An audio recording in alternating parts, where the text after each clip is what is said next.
Assalamualaikum warahmatullahi wabarakatuh. Teman-teman, jumpa lagi dengan Enjoy Channel, channel yang membahas berita teraktual, terhangat, dan sedang menjadi perbincangan publik. Sahabat Enjoy Channel, kali ini yang akan kita bahas mengenai koalisi partai politik untuk mengusung calon presiden di 2024. Kalau kita lihat teman-teman, beberapa hari belakangan ini sudah mulai ada wacana berkoalisi antara PKS, kemudian Nasdem dan Demokrat, di mana tiga partai ini kelihatannya sudah saling memahami dan chemistry-nya ini dapat teman-teman. Bahkan kemarin di acara pernikahan putri dari Pak Anies Baswedan itu antara PKS, Demokrat, Nasdem itu satu meja.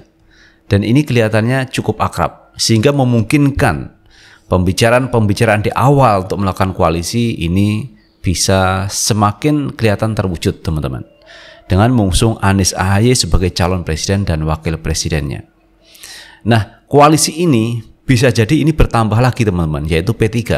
Kalau di KIB nanti teman-teman tidak bisa merumuskan siapa calon presiden yang akan diusung.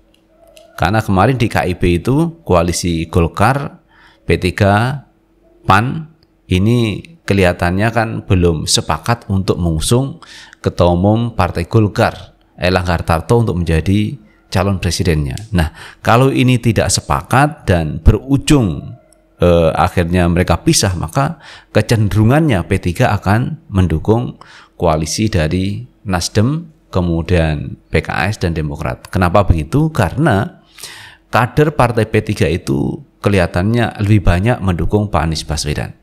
Dan ini bisa memungkinkan koalisi ini akan gemuk dan bisa mencapai 30% presidensial threshold, artinya sudah memenuhi syarat untuk mengusung calon presiden yang hanya 20%.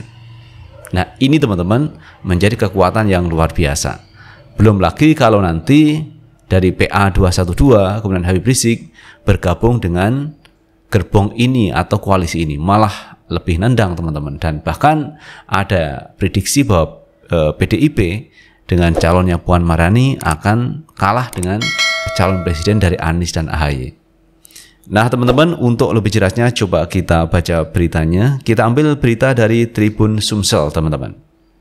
Pilpres 2024, duet Anies AHY disebut bakal didukung Demokrat, Nasdem, P3, dan PKS. Isu menjelang pemilihan presiden Pilpres yang bakal digelar pada tahun 2024 mendatang semakin menarik untuk diikuti.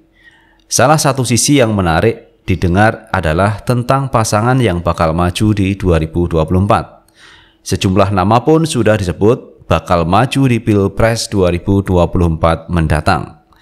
Jelang pemilihan presiden 2024, kini sejumlah tokoh mulai santer diisukan maju menjadi calon presiden.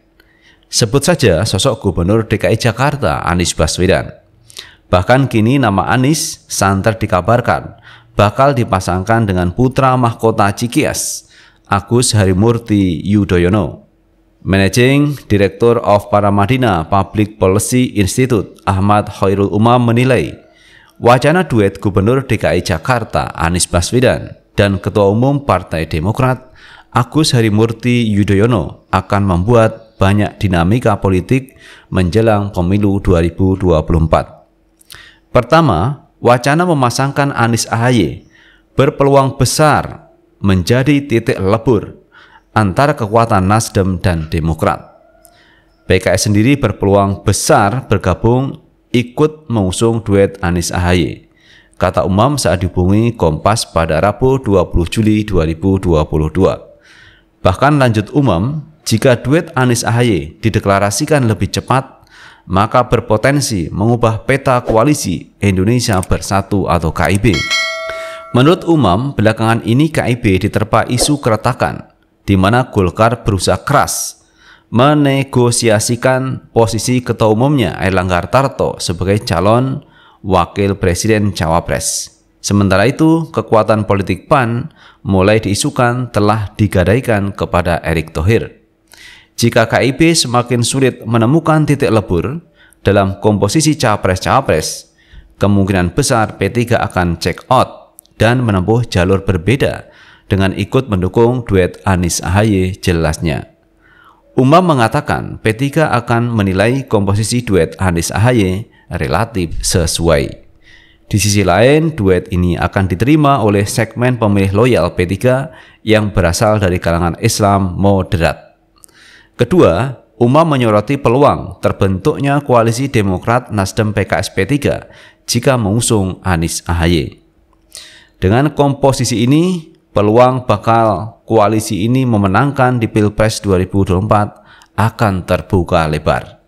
Duet Anies Ahaye berpotensi bisa mengkonsolidasikan hampir 30% kekuatan partai-partai nasionalis, kemudian religius seperti Partai Nasdem 8%, Partai Demokrat 8%, P3 4%, PKS 8%, artinya syarat 20% presidensial threshold berpeluang mudah terlampaui, tutur Umam.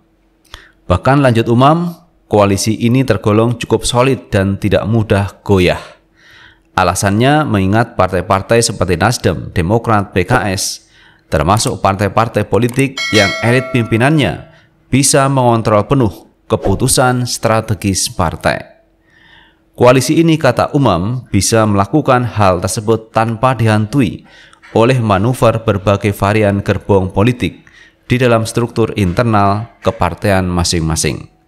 Sebelumnya, duet Anies Ahaye muncul pada simulasi lembaga survei Indopol yang dirilis pada Jumat 15 Juli 2022. Survei Indopol melakukan simulasi dengan asumsi 4 poros yang akan bertarung pada pemilihan presiden dan wakil presiden 2024. Poros pertama diisi oleh Partai Demokrasi Indonesia Perjuangan (PDIP) sendiri. Kemudian poros kedua diisi Partai Gerindra dan Partai Kebangkitan Bangsa (PKB). Selanjutnya poros ketiga yaitu Partai Nasdem, Partai Demokrat dan PKS. Terakhir poros keempat adalah KIB, Koalisi Indonesia Bersatu, yang terdiri dari Partai Golkar, kemudian P3 dan PAN. Dari simulasi itu muncul pasangan calon presiden Anies Baswedan dan Ahaye dari poros Partai Nasdem, Partai Demokrat dan PKS yang menempati posisi teratas dibandingkan yang lainnya. Pasangan Anies Ahaye menempati posisi teratas dengan 34,72%. Meskipun kemudian yang belum terjawab masih banyak, yaitu 36,50%, kata Direktur Eksekutif Indopol Survei Retno Sulistianto dalam tayangan YouTube pada hari Jumat. Nah, itu teman-teman sebuah analisa bahwa pasangan Anies Ahaye ini berpeluang menang di Pilpres 2024. Kenapa begitu? Karena koalisi yang dibangun ini terlihat sangat solid, di mana Nasdem dengan kekuatan 8%-nya ini mayoritas di dalamnya mendukung Pak Anies Baswedan. Sehingga sebenarnya tidak ada alasan lain Surya Paloh untuk tidak menentukan pilihan kepada Pak Anies Baswedan, karena mayoritas di Nasdem mendukung Pak Anies. Kemudian yang kedua ada Demokrat, teman-teman. Demokrat ini sebenarnya punya calon yang juga siap berkompetisi, yaitu Agus Harimurti Yudhoyono. Namun untuk menjadi calon presiden kayaknya berat, sehingga banyak yang analisa sebaiknya Ahaye menjadi calon wakil presiden, yaitu mendampingi Pak Anies Baswedan. Dan kalau kita lihat di internal Demokrat itu juga sangat banyak kader yang mendukung Anies Ahaye di 2024. Kemudian yang ketiga, kalau kita lihat PKS, teman-teman, ini sudah kita tidak bisa ragukan lagi bahwa kader PKS itu mayoritas memang mendukung Anies Baswedan. Pada waktu Anies datang di acara miladnya PKS, itu banyak dari kader PKS yang meneriakkan Anies presiden. Dan saya melihatnya ini bukan sesuatu yang aneh jika kader PKS ini mendukung Pak Anies. Karena kader PKS itu kan mayoritas dari umat Islam, dari Muslim. Maka sebenarnya ini sangat inherent, sangat cocok kalau memang mendukung Pak Anies Baswedan. Kemudian yang keempat, teman-teman, P3. P3 ini kalau kita lihat banyak kader P3 itu yang mendukung Pak Anies Baswedan. Walaupun P3 saat ini bergabung dalam KIB, tetapi kalau kita lihat banyak kader P3 yang justru mendukung Pak Anies Baswedan. Maka sebenarnya kalau kadernya itu banyak mendukung Pak Anies, kemudian P3-nya membentuk koalisi KIB, sebenarnya koalisi seperti ini tidak kuat. Koalisi yang kuat adalah ketika DPP, keputusan DPP untuk berkoalisi ini didukung oleh para kadernya, itu baru kuat. Namun ketika DPP itu membentuk koalisi tetapi tidak didukung oleh kadernya, ini koalisi bisa rapuh, teman-teman. Seperti halnya kalau kita lihat Partai Amanat Nasional yang dipimpin oleh Zulkifli Hasan. Padahal partai ini gennya itu adalah gen oposisi kalau saya melihat, karena didirikan oleh Pak Amin Rais. Semua orang tahu Pak Amin Rais itu selalu dan sering beroposisi kepada pemerintah. Pada waktu pemerintahannya itu Pak SBY, sebenarnya Pak Amin Rais itu beroposisi, tetapi DPP-nya ini berkoalisi.